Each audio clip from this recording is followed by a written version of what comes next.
उषा जी और सरला जी morning walk पर सुबह सुबह एक साथ ही निकलती थी, पर आज सरला जी अकेले ही पार्क में पहुंची। उषा जी को आने में थोड़ी देर हो गई थी। तब तक पार्क बाकी लोगों से भर चुका था। सरला जी ने अभी योगा करना शुरू ही किया था कि तभी उषा जी आ जाती।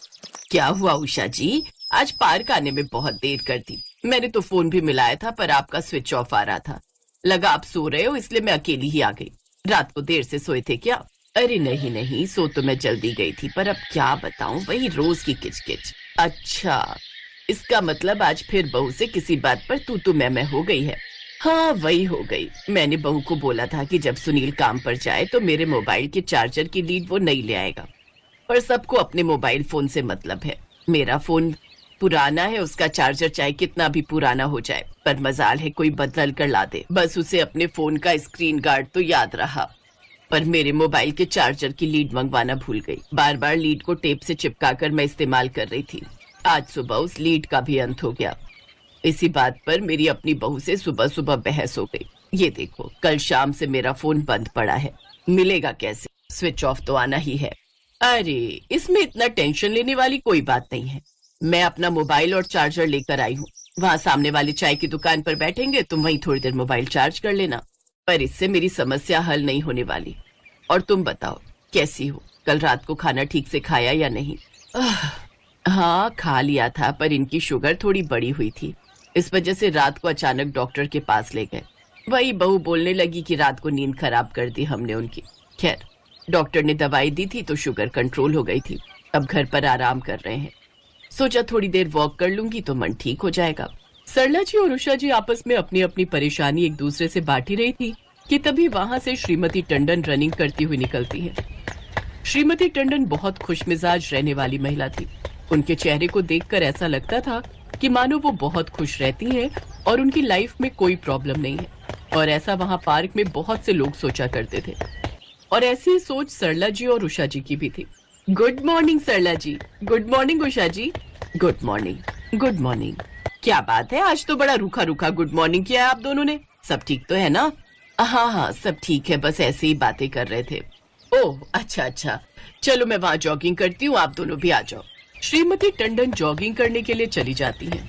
उनके जाने के बाद सरला जी और उषा जी आपस में बातें करने लगती हैं, जिनमें एक और लेडी आकर शामिल हो जाती है। कुछ भी कहो, श्रीमती टंडन को देखकर ऐसा लगता है कि इन्हें तो कोई तकलीफ ही नहीं है, पर एक खामी है हमारे घर में, तो जब देखो किसी न किसी बात को लेकर पंचायत चलती रहती है।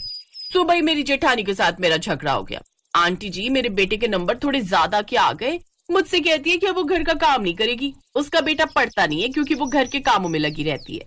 अरे अब कोई उसे समझाए कि घर के काम तो मैं भी करती हूँ, मेरा बेटा तो फिर भी अच्छे नंबर लेकर आया है। ये सब बहाना है घर के कामों से जी चुराने का। मैंने भी फैसला कर लिया है कि अब हम दोनों देवरानी जेठानी अलग हो जाएंगे और सुकून की जिंदगी जिएंगे। हाँ और क्या, सही है, जब आपस में नहीं बन रही तो अलग हो जाओ। श्रीमती टंडन सच में, मुझे भी उनको देखकर कुछ ऐसा ही लगता है कि वो सचमुच बहुत बढ़िया जिंदगी जी रही हैं। प्रॉब्लम तो मुझे नहीं लगता कि उनकी लाइफ में कहीं से कहीं तक होगी। हाँ सच में, हम तो इतनी उम्र हो गई बेटा, इस उम्र में भी परेशानियां, झगड़ा, रोज के कलेश हमारा पीछा नहीं छोड़ते। तुम्हारी जितनी ही उम्र की मेरी बहू है, और देख लो कितना लड़ती है मुझसे। सरला जी को ही ले लो, उनकी बहू कौन सा इनको छोड़ती है। कल रात को बता रही है कि कितनी लड़ाई की।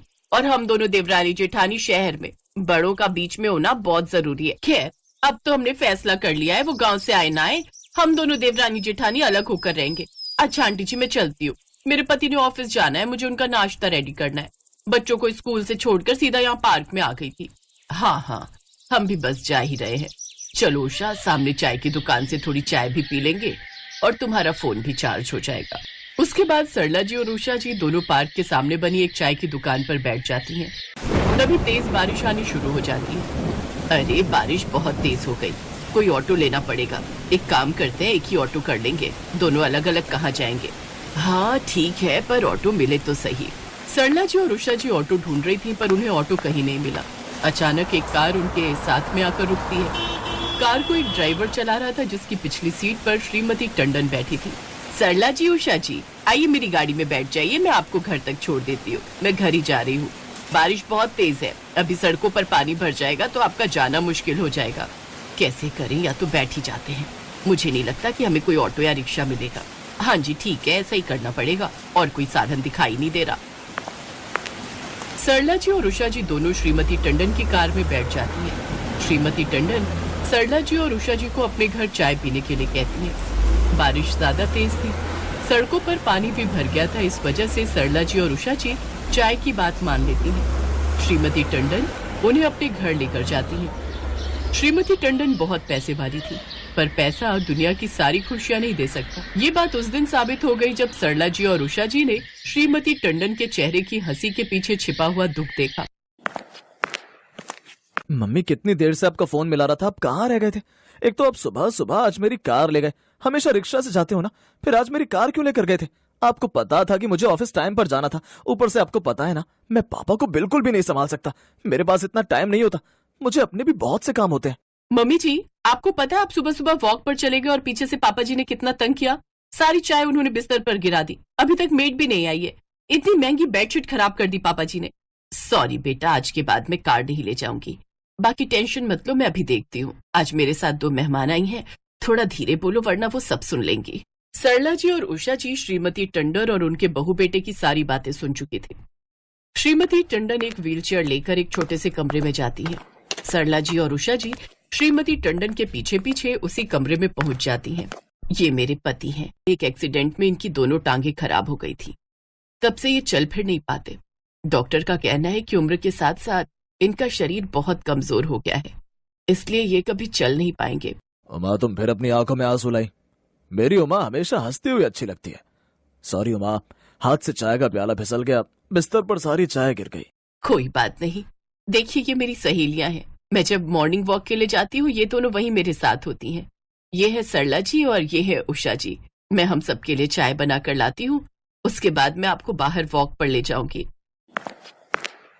उस दिन सरला जी और उषा जी को एहसास हुआ कि हर हंसते हुए चेहरे के पीछे क्या दुख छिपा है, ये कोई नहीं पहचान सकता, पर हर हाल में खुश रहना संभव हो सकता है।